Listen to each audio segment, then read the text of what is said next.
રાજકોટના game zone કાંડમાં કચ્છના collector Amit Arora અને રાજકોટના તત્કાલીન મ્યુનિસિપલ કમિશનર આનંદ પટેલને ક્લીન ચીટ મળી. હાઈકોર્ટમાં સત્યશોધક સમિતિનો અહેવાલ.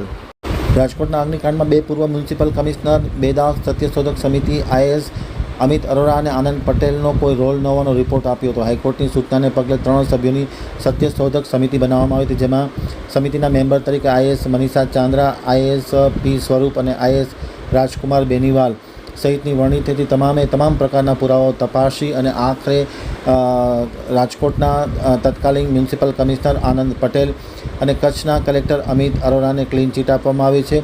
લાંબા સમયથી આ વાત ચાલતી હતી, જેનો આજે સુખદ અંત આવ્યો છે અને આખરે સત્યનો વિજય થયો હોવાની વાત પણ પ્રકાશમાં આવી છે.